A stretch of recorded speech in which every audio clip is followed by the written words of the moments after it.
Good morning all of you.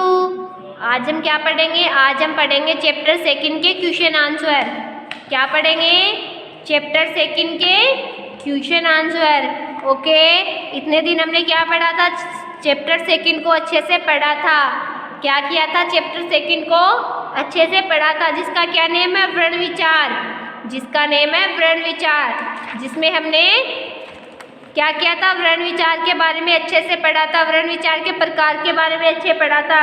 कितने प्रकार के होते हैं वर्ण? वर्ण दो प्रकार के होते हैं, स्वर और व्यंजन। स्वर और व्यंजन के बारे में हमने अच्छे से पढ़ा था। इसके बाद में हमने प्रयत्न के आधार पर व्यंजनों के भेद पढ़े थे। बाद में हमने वर्ण का संयोग पढ़ा था। क्या पढ़ा था? वर्ण का संयोग पढ़ा था। स्वर और व्यंजन का संयोग पढ़ा था। व्यंजन और व्यंजन का संयोग पढ़ा था। बाद में हमने अन्य आधार पर वर्णों के भेद पढ़े थे। वर्णों के उच्चारण स्थान पढ़े थे। क्या पढ़े हमने? उच्चारण स्थान पढ़े। और बाद में हमने वर्णमाला के बारे में पढ़ा था। आज हम क्या पढ़ेंगे? इस चैप्टर के क्वेश्चन आंसर पढ़ेंगे। क्या पढ़ेंगे? चैप्टर सेकंड के क्वेश्चन आंसर।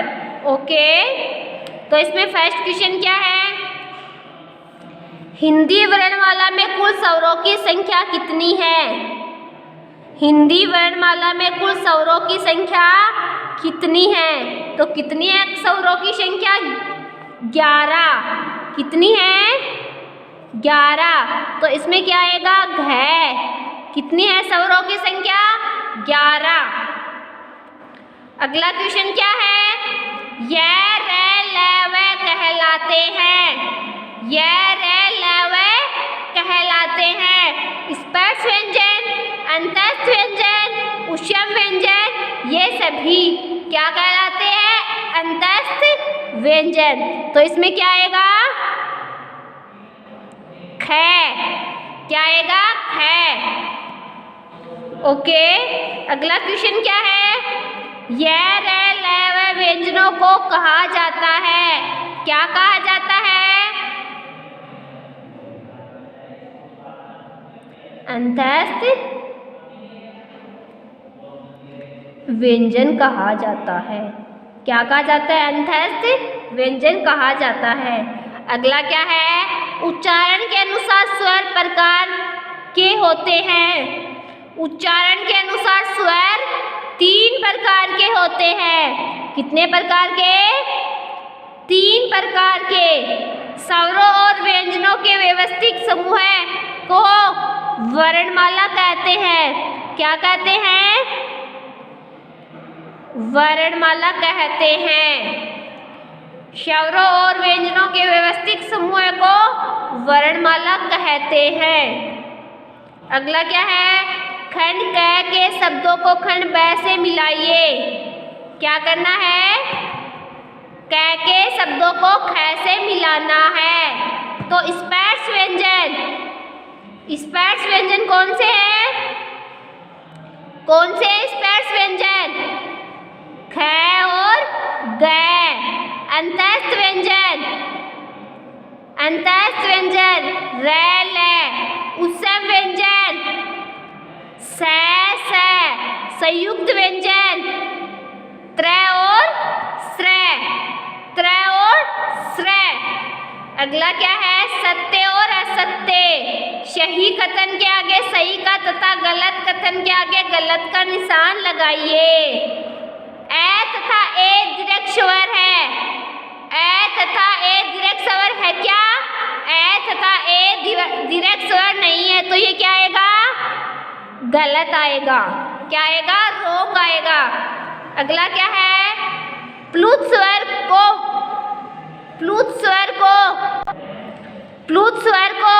एस चिन्ह से दर्शाया जाता है। ये बात सही है या गलत है? ये सही है। प्लुत स्वर को चिन्ह से दर्शाया जाता है। अगला क्या है? अनुनासिक का उच्चारण करते समय हवा केवल नाक से निकलती है। ये भी क्या है? सही है। अलप्राण एवं महाप्राण व्यंजन में भेद है। अलप्राण और महाप्राण क्या है? व्यंजन में भेद है। ये भी सही है। अगला क्या है? निम्नलिखित संयुक्त अक्षरों को अलग अलग करके लिखिए। क्या करने हैं? निम्नलिखित संयुक्त अक्षरों को अलग अलग करके लिखिए। अक्षय प्लस कै क्या हो गया? सै।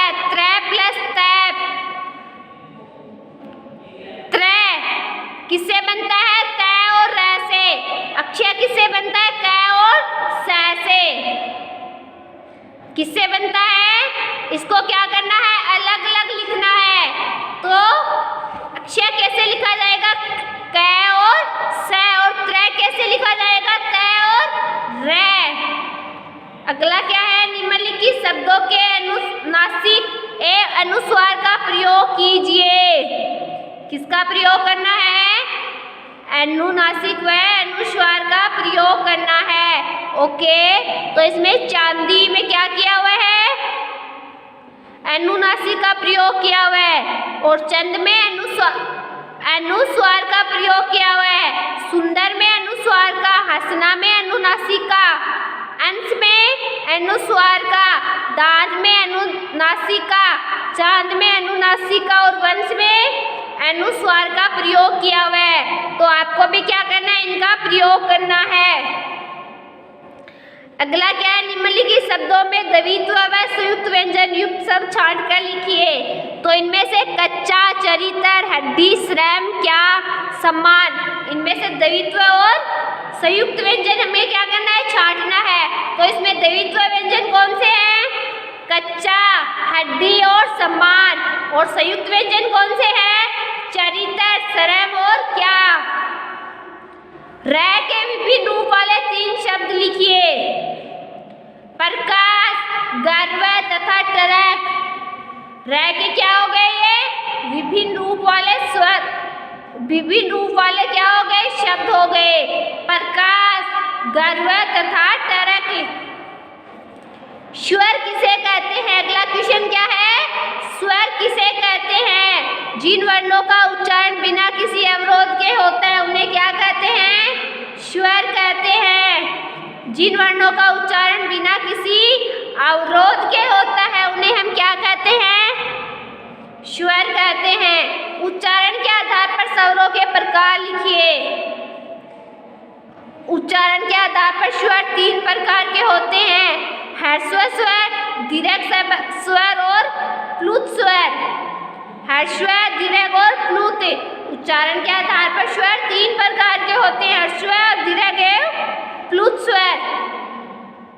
व्यंजन किसे कहते हैं? जिन वर्णों का उच्चारण स्वरों की सहायता से होता है। जिन वर्णों का उच्चारण किससे होता है? स्वरों की सहायता से होता है उन्हें व्यंजन कहते हैं। उन्हें क्या कहते हैं? व्यंजन कहते हैं। जिन वर्णों का उच्चारण स्वरों की सहायता से होता है उन्हें क्या कहते हैं? व्यंजन कहते हैं। निम्नलिखित चिन्हों के नाम लिखिए। इनके क्या करने हैं? हमको नाम लिखने हैं। तो ये क्या है? विसर्ग। ये क्या है? चंद्र बिंदु। और ये क्या है? अनुस्वार। क्या है? अनुस्वार। अगला क्वेश्चन क्या है? वर्णमाला किसे कहते हैं? वर्णों के व्यवस्थित समूह को वर्णमाला कहते हैं। वर्णों का व्यवस्थित समूह क्या कहलाता है? वर्णमाला कहलाता है।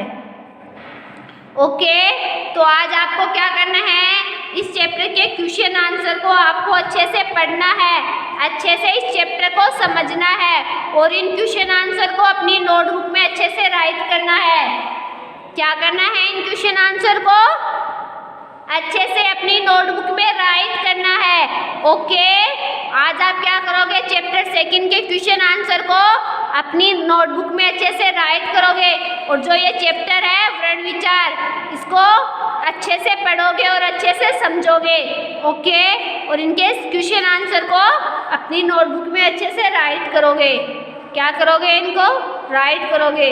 ओके बच्चों, आज के लिए इतना ही काफ़ी है। कल हम पढ़ेंगे next topic. Okay, thank you बच्चों।